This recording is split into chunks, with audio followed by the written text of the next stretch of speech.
ಎಲ್ಲ ಸ್ಪರ್ಧಾರ್ಥಿಗಳಿಗೆ ತಮ್ಮೆಲ್ಲರಿಗೂ ಸ್ವಾಗತವನ್ನು ಬಯಸ್ತಾ ಈ ಒಂದು ವಿಡಿಯೋದಲ್ಲಿ ಇವತ್ತಿನ ಎಲ್ಲ ಒಂದು ಜಿ ಕೆ ಪೇಪರ್ಗೆ ಸಂಬಂಧಪಟ್ಟಂತೆ ರಾಜ್ಯಶಾಸ್ತ್ರ ವಿಷಯಕ್ಕೆ ಸಂಬಂಧಪಟ್ಟಂತೆ ಮುಖ್ಯವಾಗಿ ಗಮನಿಸಬೇಕಾಗಿರುವಂಥ ಪ್ರಶ್ನೆಗಳು ಯಾವುವು, ಸುಮಾರು 100 ಪ್ರಶ್ನೆಗಳನ್ನು ಇವತ್ತು ನಾನು ಡಿಸ್ಕಸ್ ಮಾಡ್ತಾಯಿದ್ದೀನಿ. ಈ ಪ್ರಶ್ನೆಗಳ ಮೂಲಕವಾಗಿಯೇ ತಾವು ಅಭ್ಯಾಸವನ್ನು ಮಾಡಬೇಕು. ಮತ್ತೆ ಕೇಳಿರುವಂಥ ಪ್ರಶ್ನೆಗಳು ಆಗಿರುವಂಥದ್ದು 100 ರಾಜ್ಯಶಾಸ್ತ್ರದ ವಿಷಯಕ್ಕೆ ಸಂಬಂಧಪಟ್ಟಂಥ ಪ್ರಶ್ನೆಗಳನ್ನು ನೋಡೋಣ. ಮೊದಲನೇ ಒಂದು ಪ್ರಶ್ನೆ, ಭಾರತದ ಸಂವಿಧಾನವನ್ನು ಅಂಗೀಕರಿಸಿದ ದಿನಾಂಕ ಯಾವುದು? ನವೆಂಬರ್ 26, 1949 ಅಂಥೇಳಿ ನಾವು ಹೇಳ್ತೀವಿ. ಅಂಗೀಕರಿಸಿದ ದಿನಾಂಕ. ಭಾರತದ ಸಂವಿಧಾನ ಜಾರಿಗೆ ಬಂದ ದಿನಾಂಕ ಜನವರಿ 26, 1950. ಇವು ಬಹಳ ಪರೀಕ್ಷೆಗಳಲ್ಲಿ, ಪೊಲೀಸು ಪರೀಕ್ಷೆಗಳಲ್ಲೂ ಕೂಡ ಕೇಳಿದೆ. ಸಂವಿಧಾನ ರಚನಾ ಸಭೆಯ ತಾತ್ಕಾಲಿಕ ಅಧ್ಯಕ್ಷರು ಯಾರು? ಸಚ್ಚಿದಾನಂದ ಸಿನ್ಹಾ ಅಂತ. ಆಮೇಲೆ ಸಂವಿಧಾನ ರಚನೆ ಸಭೆಯ ಕಾಯಂ ಅಧ್ಯಕ್ಷರು ಯಾರಾಗಿದ್ದರು? ಡಾಕ್ಟರ್ ಬಾಬು ರಾಜೇಂದ್ರ ಪ್ರಸಾದ್.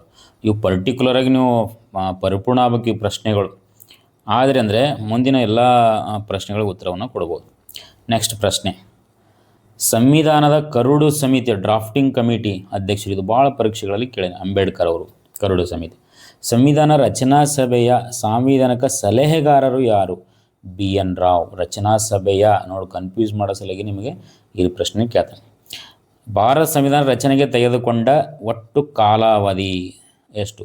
2 ವರ್ಷ, 11 ತಿಂಗಳು, 18 ದಿನ. ನಿಮ್ಗೆ ಕನ್ಫ್ಯೂಸ್ ಮಾಡೋ ಸಲುವಾಗಿ 17 ದಿನ ಅಂತ ಕೊಡ್ತಾನೆ. ನೀವು ನೆನ್ಪಿಡ್ಬೇಕು ಪರಿಪೂರ್ಣವಾಗಿ. ಸಂವಿಧಾನದ ಪೀಠಿಕೆಯನ್ನು ಪ್ರಿಯಂಬಲ್ ಮಂಡಿಸಿದವರು ಯಾರು? ಜವಾಹರ್ಲಾಲ್ ನೆಹರು ಅವರು. ಉದ್ದೇಶಗಳ ನಿರ್ಣಯ ಅಂತ ಕರಿತೀವಿ. ಇದು ಭಾಳ ಇಂಪಾರ್ಟೆಂಟ್ ಆಗಿರುವಂಥ ಪ್ರಶ್ನೆ. ನೆಕ್ಸ್ಟ್ 9ನೇ ಪ್ರಶ್ನೆ, ಭಾರತ ಸಂವಿಧಾನವನ್ನು ತನ್ನ ಸ್ವಂತ ಕೈ ಬರಹದಲ್ಲಿ ಕ್ಯಾಲಿಗ್ರಫಿ ಬರೆದವರು ಯಾರು? ಕೈ ಬರಹದಲ್ಲಿ ಬರೆದವರು ಯಾರು ಅನ್ನುವಂಥ ಪ್ರಶ್ನೆ. ಮುಖ್ಯವಾಗಿ ಪ್ರಶ್ನೆ ಅದು ಪ್ರೇಮ ಬಿಹಾರಿ ನಾರಾಯಣ ರಾಯ್ಜಾದ್ ಎನ್ನುವಂಥವ್ರು. ನೆಕ್ಸ್ಟ್ ಕ್ವಶನ್ 10ನೇದು, ಸಂವಿಧಾನ ಪೀಠಿಕೆಯನ್ನು ಇಲ್ಲಿಯವರೆಗೆ ಎಷ್ಟು ಬಾರಿ ತಿದ್ದುಪಡಿ ಮಾಡಲಾಗಿದೆ? ಕೇವಲ 1 ಬಾರಿ ತಿದ್ದುಪಡಿ ಮಾಡಲಾಗಿದೆ. ಅದು ತಿದ್ದುಪಡಿಯಾಗಿದೆ ಯಾವುದು? 42ನೇ ತಿದ್ದುಪಡಿ ಅಂತ ಕರಿತೀವಿ, 1976ರಲ್ಲಿ. ಇದು ಭಾಳ ಪರೀಕ್ಷೆಗಳಲ್ಲಿ ಕೇಳಿದೆ. ಆಮೇಲೆ ಅನುಸೂಚಿಗಳು ಮತ್ತು ಮೂಲಗಳಿಗೆ ಸಂಬಂಧಪಟ್ಟ ಪ್ರಸ್ತುತ ಭಾರತದ ಸಂವಿಧಾನದಲ್ಲಿ ಎಷ್ಟು ಅನುಸೂಚಿಗಳಿವೆ? 12 ಅನುಸೂಚಿಗಳಿವೆ. ಅನುಸೂಚಿಗಳು, ಭಾಗಗಳು ಇವು ಗೊತ್ತಿರಬೇಕು ನಿಮಗೆ. ನೆಕ್ಸ್ಟ್ 12ನೇ ಕ್ವಶನ್, ಮೂಲ ಸಂವಿಧಾನ ಜಾರಿಗೆ ಬಂದಾಗ ಎಷ್ಟು ಅನುಸೂಚಿಗಳು ಇದ್ದವು? ಮೂಲ ಸಂವಿಧಾನ ಜಾರಿಗೆ ಬಂದಾಗ ಎಷ್ಟು ಅನುಸೂಚಿಗಳಿದ್ದು ಅನ್ನುವಂಥ ಪ್ರಶ್ನೆ ಇದು. ಎಷ್ಟಿದ್ದು? 8 ಅನುಸೂಚಿಗಳು ಇದ್ದು ಅನ್ನುವಂಥ. ಮೂಲ ಸಂವಿಧಾನ ಜಾರಿಗೆ ಬಂದಾಗ 8 ಇದ್ದು. 13ನೇ ಕ್ವಶನ್, ಮೂಲಭೂತ ಹಕ್ಕುಗಳ ಪರಿಕಲ್ಪನೆಯನ್ನು ಯಾವ ದೇಶದಿಂದ ಎರವಲು ಪಡೆಯಲಾಗಿದೆ? ಅಮೇರಿಕಾದಿಂದ. ಮೂಲಭೂತ ಹಕ್ಕುಗಳು ಮೂಲಭೂತ ಕರ್ತವ್ಯಗಳನ್ನು ಯಾವ ದೇಶದಿಂದ ಪಡೆಯಲಾಗಿದೆ? ಈ ಥರ ಓದಬೇಕು. ಆಮೇಲೆ ರಾಜನಿರ್ದೇಶಕ ತತ್ವಗಳನ್ನು ಯಾವ ದೇಶದಿಂದ ಎರವಲು ಪಡೆದಿದೆ? ಹೀಗೆ ರಾಜನಿರ್ದೇಶಕ ತತ್ವಗಳನ್ನು ಯಾವ ದೇಶದಿಂದ ಎರವಲು ಪಡೆಯಲಾಗಿದೆ? ಐರ್ಲೆಂಡ್ ಎನ್ನುವಂಥದ್ದು. ಸಂಸದೀಯ ಸರ್ಕಾರ ಪದ್ಧತಿ ಏಕಪೌರತ್ವವನ್ನು ಯಾವ ದೇಶದಿಂದ ಪಡೆಯಲಾಗಿದೆ? ಬ್ರಿಟನ್ದಿಂದ. ಇದು ಪರಿಪೂರ್ಣ ಬರಬೇಕು ಈ ಪ್ರಶ್ನೆ ನಿಮಗೆ. ನೆಕ್ಸ್ಟ್, ಸಂವಿಧಾನದ ತಿದ್ದುಪಡಿ ಪ್ರಕ್ರಿಯೆಯನ್ನು ಯಾವ ದೇಶದಿಂದ ಎರವಲು ಪಡೆಯಲಿದೆ? ದಕ್ಷಿಣ ಆಫ್ರಿಕಾ. ತಿದ್ದುಪಡಿ ಅಂದರೆ ದಕ್ಷಿಣ ಆಫ್ರಿಕಾ. ಭಾರತದ ಅಧಿಕೃತ ಭಾಷೆಗಳ ತಿಳಿಸುವ ಅನುಸೂಚಿ ಯಾವುದು? 8ನೇ ಅನುಸೂಚಿ. ಇವೆಲ್ಲ ಅನುಸೂಚಿಗಳು ಏನು ಹೇಳ್ತಾವೆ ಅನ್ನೋದು ನೋಡ್ಬೇಕು. 1ನೇ ಅನುಸೂಚಿ, 2ನೇ ಅನುಸೂಚಿ. ಆಮೇಲೆ ಪ್ರಸ್ತುತ ಎಷ್ಟು ಅನುಸೂಚಿಯಲ್ಲಿ ಎಷ್ಟು ಭಾಷೆಗಳ ಮಾನ್ಯತೆ ಇದೆ ಅಂದರೆ 22 ಭಾಷೆಗಳಿಗೆ. ನೆಕ್ಸ್ಟ್, ಪಂಚಾಯತ್ ರಾಜ್ಯ ವ್ಯವಸ್ಥೆಯ ಬಗ್ಗೆ ತಿಳಿಸುವ ಅನುಸೂಚಿ ಯಾವುದು? 11ನೇ ಅನುಸೂಚಿ, ಪಂಚಾಯತ್ ರಾಜ್. ಪಕ್ಷಾಂತರ ನಿಷೇಧ ಕಾಯ್ದೆ ಬಗ್ಗೆ ಹೇಳಿ, ಇದು ಭಾಳ ಪ್ರಶ್ನೆ. ಇದು 10ನೇ ಅನುಸೂಚಿ. ಇಲ್ಲೆಲ್ಲ ಹೇಳೋಕತ್ತಿರುವಂಥ ಪ್ರಶ್ನೆಗಳೆಲ್ಲ ರಿಪೀಟ್ ಆಗಿರುವಂಥ ಪ್ರಶ್ನೆಗಳು. ಕೇಂದ್ರ ಪಟ್ಟಿ, ರಾಜ್ಯ ಪಟ್ಟಿ, ಸಮವರ್ತ ಪಟ್ಟಿಗಳ ಬಗ್ಗೆ ಯಾವ ಅನುಸೂಚಿ ತಿಳಿಸುತ್ತದೆ? 7ನೇ ಅನುಸೂಚಿ. ನೆಕ್ಸ್ಟ್, ಭಾಗಗಳು ಮತ್ತು ಪೌರತ್ವದ ಬಗ್ಗೆ. ಭಾರತ ಸಂವಿಧಾನದ ಪ್ರಸ್ತುತ ಎಷ್ಟು ಭಾಗಗಳಿವೆ? 25. ಮೂಲತಃ ಎಷ್ಟಿದ್ದು ಅಂದರೆ ಮೊದಲು 22 ಇದ್ದು. ಸಂವಿಧಾನದ 2ನೇ ಭಾಗ ಯಾವುದಕ್ಕೆ ಸಂಬಂಧಿಸಿದೆ? ಸಿಟಿಜನ್ಶಿಪ್, ಪೌರತ್ವದ ಬಗ್ಗೆ. ಭಾರತವು ಯಾವ ರೀತಿಯ ಪೌರತ್ವ, ಇದು ನೋಡಿ ಕೆ ಎಸ್ನಲ್ಲಿ ಕೂಡ ಕೇಳಿದೆ, ಏಕಪೌರತ್ವ ಇದೆ ಭಾರತದ. ಮತ್ತು ಭಾರತದ ಪೌರತ್ವ ಕಾಯ್ದೆಯನ್ನು ಮೊದಲು ಜಾರಿಗೆ ತಂದ ವರ್ಷ ಯಾವುದು? 1955ರಲ್ಲಿ. ಸಂವಿಧಾನದ 3ನೇ ಭಾಗ, ಇದು ಭಾಳ ಇಂಪಾರ್ಟೆಂಟ್ ಪ್ರಶ್ನೆ, ಯಾವುದಕ್ಕೆ ಸಂಬಂಧಿಸಿದೆ? ಮೂಲಭೂತ ಹಕ್ಕುಗಳಿಗೆ ಸಂಬಂಧಿಸಿದೆ. ಭಾರತ ಸಂವಿಧಾನದ ಮ್ಯಾಗ್ನಾ ಕಾರ್ಟ್ ಎಂದು ಯಾವ ಭಾಗವನ್ನು ಕರೆಯುತ್ತಾರೆ? 3ನೇ ಭಾಗವನ್ನು. ಸಂವಿಧಾನದ 4ನೇ ಭಾಗ ಯಾವುದಕ್ಕೆ ಸಂಬಂಧಿಸಿದೆ? ರಾಜ್ಯ ನಿರ್ದೇಶಕ ತತ್ವಗಳು, DPSP ಅಂತ ಕರಿತೀವಿ ನಾವು. ಸಂವಿಧಾನದ 4A ಭಾಗ ಯಾವುದಕ್ಕೆ ಸಂಬಂಧಿಸಿದೆ? 4A ಭಾಗ ಯಾವುದಕ್ಕೆ ಸಂಬಂಧಿಸಿದೆ ಅಂತ ಕರೀತಾರೆ? ಮೂಲಭೂತ ಕರ್ತವ್ಯಗಳು 4A. ಸಂವಿಧಾನದ 15ನೇ ಭಾಗ ಯಾವುದರ ಬಗ್ಗೆ ವಿವರಿಸುತ್ತದೆ? ಚುನಾವಣೆಗಳ ಬಗ್ಗೆ. ತುರ್ತು ಪರಿಸ್ಥಿತಿಗಳ ಬಗ್ಗೆ ವಿವರಿಸುವ ಸಂವಿಧಾನದ ಭಾಗ ಯಾವುದು? ತುರ್ತು ಪರಿಸ್ಥಿತಿ 18ನೇ ಭಾಗ. ಮೂಲಭೂತ ಹಕ್ಕುಗಳು. ಮೂಲ ಸಂವಿಧಾನದಲ್ಲಿ ಎಷ್ಟು ಮೂಲಭೂತ ಹಕ್ಕುಗಳಿದ್ದವು? 7 ಇದ್ದವು. ಈಗ ಎಷ್ಟವಂದರೆ 6 ಅದಾವ. ಅದು ಕೂಡ ಒಂದು ಪ್ರಶ್ನೆ. ಯಾವತ್ತು ತೆಗೆದು ಹಾಕಿದ್ದಾರೆ? ಆಸ್ತಿ ಹಕ್ಕು ಅಂತ. ನೆಕ್ಸ್ಟ್ ಕ್ವಶನ್ ಇದೆ ನೋಡಿ. ಯಾವ ತಿದ್ದುಪಡಿಯ ಮೂಲಕ ಆಸ್ತಿಯ ಹಕ್ಕನ್ನು ಮೂಲಭೂತ ಹಕ್ಕುಗಳಿಂದ ಕೈ ಬಿಡಲಾಯಿತು? 44ನೇ ತಿದ್ದುಪಡಿ 78ರಲ್ಲಿ. ಆಸ್ತಿ ಹಕ್ಕು ಪ್ರಸ್ತುತ ಯಾವ ವಿಧಿಯ ಅಡಿಯಲ್ಲಿದೆ? 300A. ಕೇವಲ ಕಾನೂನಾತ್ಮಕ ಹಕ್ಕು ಅಂತ ಹೇಳ್ತೀವಿ ನಾವು. ಕಾನೂನಿನ ಮುಂದೆ ಎಲ್ಲರೂ ಸಮಾನರು ಎಂದು ಯಾವ ವಿಧಿ ಹೇಳುತ್ತದೆ? 14ನೇ ವಿಧಿ. ಅಸ್ಪೃಶ್ಯತೆ ನಿವಾರಣೆ ಬಗ್ಗೆ ತಿಳಿಸುವ ವಿಧಿ, ಇದು ಅಂತೂ ಎಲ್ಲ ಪರೀಕ್ಷೆಗಳಲ್ಲಿ ಇರ್ತದೆ. 17ನೇ ವಿಧಿ ಅಸ್ಪೃಶ್ಯತೆ ಬಗ್ಗೆ. ಬಿರುದುಗಳ ರದ್ದತಿಯ ಬಗ್ಗೆ ತಿಳಿಸುವ ವಿಧಿ ಯಾವುದು? 18ನೇ ವಿಧಿ. ವಾಕ್ ಮತ್ತು ಅಭಿವ್ಯಕ್ತಿ ಸ್ವಾತಂತ್ರ್ಯವನ್ನು ಯಾವ ವಿಧಿ ನೀಡುತ್ತದೆ? 19A. ಜೀವಿಸುವ ಹಕ್ಕು ಮತ್ತು ವೈಯಕ್ತಿಕ ಸ್ವಾತಂತ್ರ್ಯವನ್ನು ಯಾವ ವಿಧಿ ನೀಡುತ್ತದೆ? 21ನೇ ವಿಧಿ. ಬಾಲ ಕಾರ್ಮಿಕ ಪದ್ಧತಿಯನ್ನು ನಿಷೇಧಿಸುವ ವಿಧಿ ಯಾವುದು? 24ನೇ ವಿಧಿ. ರಿಟ್ಗಳು ಮತ್ತು ನಿರ್ದೇಶಕ ತತ್ವಗಳ ಬಗ್ಗೆ ಮುಂದೆ ರಿಟ್ಗಳ ಬಗ್ಗೆ. ಸಂವಿಧಾನದ ಆತ್ಮ ಮತ್ತು ಹೃದಯ, ಹಾರ್ಟ್ ಆ್ಯಂಡ್ ಸೋಲ್ ಕಾನ್ಸ್ಟಿಟ್ಯೂಷನ್ ಎಂದು ಅಂಬೇಡ್ಕರ್ ಯಾವ ವಿಧಿ ಅಂತ ಕರೀತಾರೆ? 32ನೇ ವಿಧಿ. ನೋಡಿದು ಇಂಪಾರ್ಟೆಂಟ್. ಸಾಂವಿಧಾನಿಕ ಪರಿಹಾರದ ಹಕ್ಕು. ಮೂಲಭೂತ ಹಕ್ಕುಗಳ ರಕ್ಷಣೆಗಾಗಿ ಸುಪ್ರೀಂ ಕೋರ್ಟ್ ಎಷ್ಟು ರೀತಿಯ ರಿಟ್ಗಳನ್ನು ಹೊರಡಿಸಬಹುದು? 5 ರೀತಿಯ ರಿಟ್ಗಳನ್ನು ಹೊರಡಿಸಬಹುದು. ಹಾಗಾದರೆ ಹೈಕೋರ್ಟ್ ರಿಟ್ಗಳನ್ನು ಹೊರಡಿಸಲು ಅಧಿಕಾರ ನೀಡುವ ವಿಧಿ ಯಾವುದು? 226ನೇ ವಿಧಿ ಎನ್ನುವಂಥದ್ದು. ಗ್ರಾಮ ಪಂಚಾಯಿತಿಗಳ ಸ್ಥಾಪನೆಗೆ ಸಂಬಂಧಿಸಿದ ವಿಧಿ ಯಾವುದು? 40ನೇ ವಿಧಿ. ದೇಶಾದ್ಯಂತ ಏಕರೂಪ ನಾಗರಿಕ ಸಂಹಿತೆ ಯೂನಿಫಾರ್ಮ್ ಸಿವಿಲ್ ಕೋಡ್ ಇರಬೇಕು ತಿಳಿಸುವ ವಿಧಿ ಯಾವುದು ಅಂದರೆ 44ನೇ ವಿಧಿ. 6ರಿಂದ 14 ವರ್ಷದ ಮಕ್ಕಳಿಗೆ ಉಚಿತ ಮತ್ತು ಕಡ್ಡಾಯ ಶಿಕ್ಷಣದ ಬಗ್ಗೆ ತಿಳಿಸುವ ವಿಧಿ ಯಾವುದು? 21A ನೋಡಿ ಕಂಪಲ್ಸರಿ ಮೂಲಭೂತ ಹಕ್ಕು. 45ನೇ ವಿಧಿ ನಿರ್ದೇಶಕ ತತ್ವದ ಬಗ್ಗೆ ಹೇಳ್ತದೆ. ನಿರ್ದೇಶಕ ತತ್ವ. ಕಾರ್ಯಾಂಗದಿಂದ ನ್ಯಾಯಾಂಗವನ್ನು ಪ್ರತ್ಯೇಕಿಸುವ ವಿಧಿ ಯಾವುದು ಅಂದರೆ 50ನೇ ವಿಧಿ. ಕಾರ್ಯಾಂಗದಿಂದ ನ್ಯಾಯಾಂಗವನ್ನು ಪ್ರತ್ಯೇಕ ಮಾಡ್ತದೆ.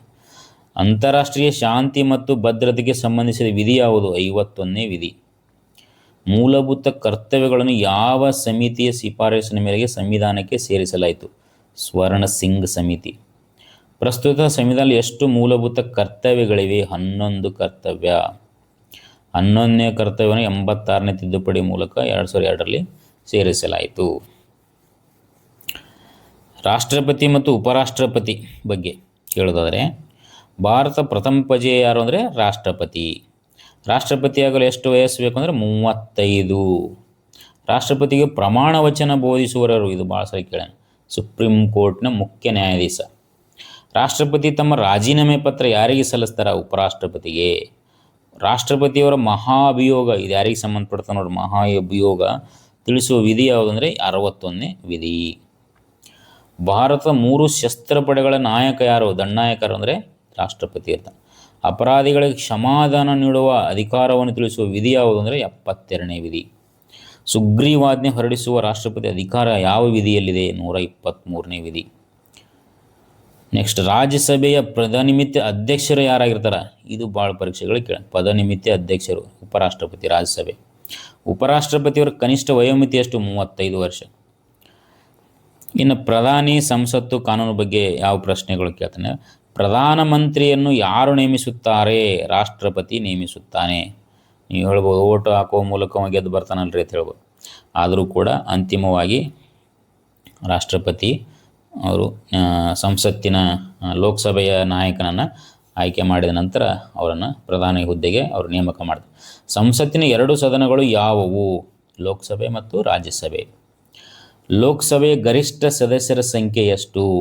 ಗರಿಷ್ಠ ಸದಸ್ಯರ ಸಂಖ್ಯೆ 550. ಲೋಕಸಭೆಯ ಗರಿಷ್ಠ ಸದಸ್ಯರ ಸಂಖ್ಯೆ 550. ಆಂಗ್ಲೋ ಇಂಡಿಯನ್ ನಾಮನಿರ್ದೇಶನ ರದ್ದಾದ ನಂತರ. ರಾಜ್ಯಸಭೆಯ ಗರಿಷ್ಠ ಸದಸ್ಯರ ಸಂಖ್ಯೆ ಎಷ್ಟು? 250. ಕಲೆ, ಸಾಹಿತ್ಯ, ವಿಜ್ಞಾನ ಕ್ಷೇತ್ರಗಳಂದರೆ ರಾಜ್ಯಸಭೆಗೆ ರಾಷ್ಟ್ರಪತಿಯವರು ಎಷ್ಟು ಜನರನ್ನು ನಾಮನಿರ್ದೇಶನ ಮಾಡ್ತಾರೆ ಅಂದರೆ 12 ಜನರನ್ನು ಏನು ಮಾಡ್ತಾರೆ ಅವರು ಆಯ್ಕೆ ಮಾಡ್ತಾರೆ. ಲೋಕಸಭೆಯ ಸದಸ್ಯರಾಗಲು ಮತ್ತು ಪ್ರಧಾನಮಂತ್ರಿಯಾಗಲು ಕನಿಷ್ಠ ವಯಸ್ಸು, ಪ್ರಧಾನಿಯಾಗಲಿಕ್ಕೆ 25 ವರ್ಷ. ರಾಜ್ಯಸಭೆಯ ಸದಸ್ಯರಾಗಲು ಕನಿಷ್ಠ ವಯಸ್ಸು 30 ವರ್ಷ.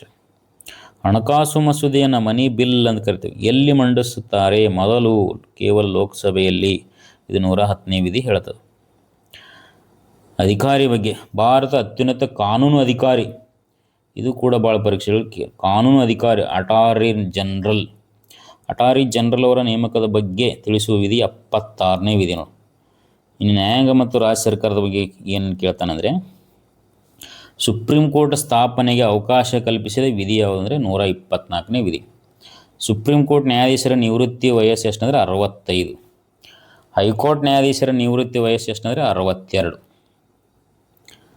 ಕೇಂದ್ರ ಸರ್ಕಾರದ ಲೆಕ್ಕಪತ್ರಗಳನ್ನು ಪರಿಶೀಲಿಸುವ CAG, ಕಂಟ್ರೋಲ್ ಮತ್ತು ಆಡಿಟರ್ ಜನರಲ್ ಅವರು ನೇಮಿಸುವರು ಯಾರು ಅಂದರೆ ರಾಷ್ಟ್ರಪತಿಗಳು. CAG ಅವರ ಅಧಿಕಾರ ಮತ್ತು ನೇಮಕದ ಬಗ್ಗೆ ತಿಳಿಸುವ ವಿಧಿ 148ನೇ ವಿಧಿ.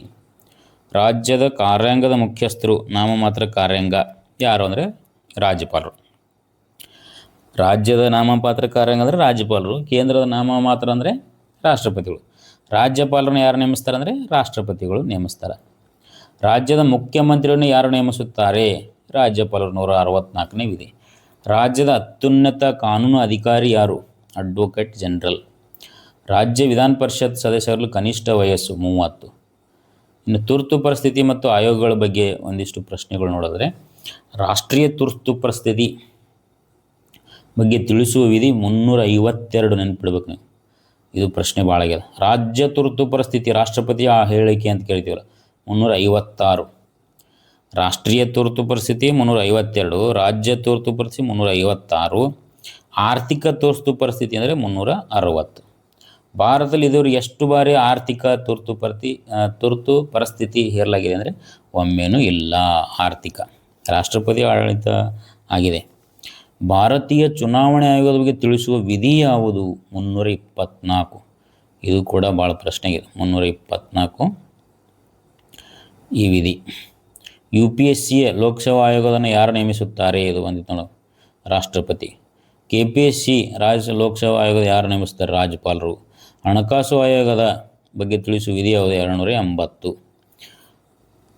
ನೆಕ್ಸ್ಟ್ ನೀತಿ ಆಯೋಗ. ನೀತಿ ಆಯೋಗದ ಪದನಿಮಿತ್ತ ಅಧ್ಯಕ್ಷರು ಯಾರಾಗಿರ್ತಾರೆ? ಪ್ರಧಾನಿ. ರಾಷ್ಟ್ರೀಯ ಮಾನವ ಹಕ್ಕುಗಳ ಆಯೋಗದ ಅಧ್ಯಕ್ಷರು ಯಾರು ನೇಮಕಗೊಳ್ಳುತ್ತಾರೆ ಅಂದರೆ ನಿವೃತ್ತ ಸುಪ್ರೀಂ ಕೋರ್ಟ್ನ ಮುಖ್ಯ ನ್ಯಾಯಾಧೀಶರು ಮತ್ತು ನ್ಯಾಯಾಧೀಶರು. ಹೀಗೆ ಇವ ಅಧ್ಯಕ್ಷರು ಯಾರು ಅಂದರೆ ಅವರೆಲ್ಲ ಅಧ್ಯಕ್ಷರ ಹೆಸರುಗಳನ್ನು ಕೂಡ ನೆನಪಿಡಬೇಕು. ಪ್ರಮುಖ ತಿದ್ದುಪಡಿಗಳು. ಸಂವಿಧಾನದ ತಿದ್ದುಪಡಿಗೆ ಬಗ್ಗೆ ತಿಳಿಸುವ ವಿಧಿ ಅಂದರೆ 368. ನೆಕ್ಸ್ಟ್ ಯಾವ ತಿದ್ದುಪಡಿಯನ್ನು ಮಿನಿ ಸಂವಿಧಾನ ಅಂತ ಕರೀತಾರೆ? 42ನೇ ತಿದ್ದುಪಡಿ ಮತ್ತು 1976 ನೆನಪಿಡಬೇಕು. ಪೀಠಿಕೆಗೆ ಸಮಾಜವಾದಿ, ಜಾತ್ಯತೀತ ಮತ್ತು ಅಖಂಡತೆ, ಸೋಷಲಿಸ್ಟ್, ಸೆಕ್ಯುಲರ್, ಇಂಟಿಗ್ರಿಟಿ ಪದಗಳನ್ನ ಯಾವ ತಿದ್ದುಪಡಿ ಮೂಲಕ ಸೇರಿಸಲಾಯಿತು? 42. ಮತದಾನ ವಯಸ್ಸನ್ನು 21ರಿಂದ 18ಕ್ಕೆ ಯಾವಾಗ ಇಳಿಸಿತು ಅಂದರೆ 61ನೇ ತಿದ್ದುಪಡಿ 1989ರಲ್ಲಿ. ಪಂಚಾಯತ್ ರಾಜ್ ವ್ಯವಸ್ಥೆಗೆ ಸಾಂವಿಧಾನಿಕ ಸ್ಥಾನಮಾನ ನೀಡಿದ ತಿದ್ದುಪಡಿ ಯಾವುದು ಅಂದರೆ 73ನೇ ತಿದ್ದುಪಡಿ. ನಗರ ಪಾಲಿಕೆಗಳಿಗೆ ಸಾಂವಿಧಾನಿಕ ಸ್ಥಾನಮಾನ ನೀಡಿದ ತಿದ್ದುಪಡಿ ಯಾವುದು? 74ನೇ ತಿದ್ದುಪಡಿ. GST ಸರಕು ಮತ್ತು ಸೇವಾ ತೆರಿಗೆ ಜಾರಿಗೆ ತರಲು ಮಾಡಿದ ಸಂವಿಧಾನ ತಿದ್ದುಪಡಿ 101ನೇದು. ಆಮೇಲೆ ರಾಷ್ಟ್ರೀಯ ಹಿಂದುಳಿದ ವರ್ಗಗಳ ಆಯೋಗಕ್ಕೆ ಸಾಂವಿಧಾನಿಕ ಸ್ಥಾನಮಾನ ನೀಡಿದ ತಿದ್ದುಪಡಿ ಆದ 102. ಆರ್ಥಿಕವಾಗಿ ಹಿಂದುಳಿದ ವರ್ಗಗಳಿಗೆ 10% ಮೀಸಲಾತಿ ನೀಡಿದ ತಿದ್ದುಪಡಿ ಆದ 103. ಮಹಿಳೆಯರಿಗೆ ಲೋಕಸಭೆ ಮತ್ತು ವಿಧಾನಸಭೆಯಲ್ಲಿ 33% ಮೀಸಲಾತಿ ನೀಡುವ ನಾರಿ ಶಕ್ತಿ ವಂದನ್ ಅಧಿನಿಯಮ ಇದು ಎಷ್ಟಂದರೆ 106ನೇ ತಿದ್ದುಪಡಿ 2023. ಹೀಗೆ ನೀವು ರಾಜ್ಯಶಾಸ್ತ್ರಕ್ಕೆ ಸಂಬಂಧಪಟ್ಟಂಥ 100 ಪ್ರಶ್ನೆಗಳೇನವಲ್ಲ ಇವು ಬಹಳ ಇಂಪಾರ್ಟೆಂಟ್ ಆಗಿರುವಂಥ ಪ್ರಶ್ನೆ.